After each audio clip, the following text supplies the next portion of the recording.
નમસ્કાર મિત્રો, વાસ્તુ વિશેષના વિડીયોઝમાં આપણે ફરી મળીએ છીએ. હું છું તમારી સાથે વિજયભાઈ શાસ્ત્રી, વાસ્તુ એક્સપર્ટ. મિત્રો, આજે એક એવી દિશામાં આપણે વાત કરવા જઈ રહ્યા છે જેના માટે ચોક્કસ ધ્યાનપૂર્વક તમારે આ વિડીયો સાંભળવો જોઈએ, જોવો જોઈએ. મિત્રો, આજે 10 દિશાની એક દિશા છે દક્ષિણ દિશા, એના માટે આપણે ચર્ચા કરીએ છીએ.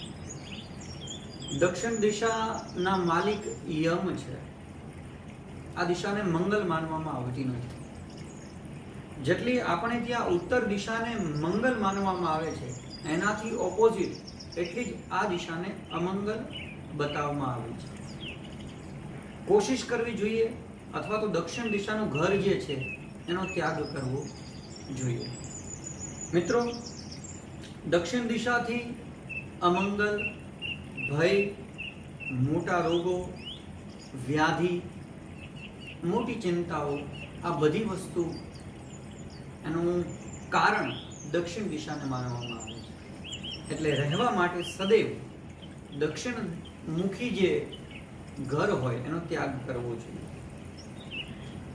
હવે દક્ષિણ દિશાની અંદર જ્યારે આપણે ઘર બને તો એની અંદર બધી દિશાઓ આવતી હોય છે. એમાં દક્ષિણ દિશાની અંદર શું વ્યવસ્થા રાખવી?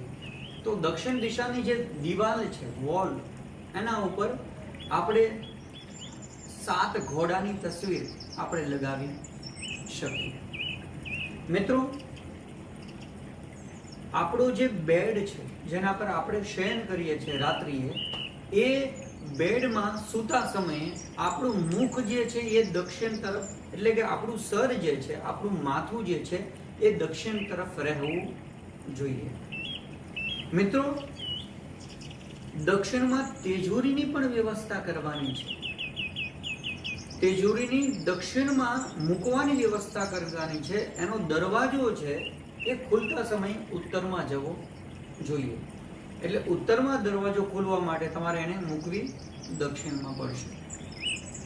મિત્રો, દક્ષિણ ભાગ જે છે, જેમ ઈશાન ભાગ હંમેશા સાફ સુથરો ને હલકો રાખવો જોઈએ, એમ દક્ષિણનો ભાગ જે છે આપણા ઘરનો, એ હંમેશા વજનદાર અને હેવી રાખવો જોઈએ. એટલે મોટું ફર્નિચર આદિ ત્યાં કરી શકાય. અથવા તો ઘરની ઊંચાઈ જે છે એ દક્ષિણ સાઈડની જે છે એ થોડી વધારે રાખવી યોગ્ય કહેવાય છે. એની સાથે સાથે દક્ષિણના જે કોઈ દોષ બનતા હોય એ દોષમાંથી બને એટલું જલ્દીથી નિવૃત્ત થવું જોઈએ. મિત્રો, આગળના વિડીયોમાં આપણે મળીશું પુનઃ. વિશેષ કોઈ જાણકારી માટે તમને સંપર્ક કરવો હોય તો મારો સંપર્ક નંબર છે 7046611144. પુનઃ નંબર રિપીટ કરું છું, 7046611144. તમે મને ઈમેલ પણ કરી શકો છો, naman6231@gmail.com. કામના કરું છું મહાદેવજીની આપ પર કૃપા બની રહે. સર્વને નમસ્કાર.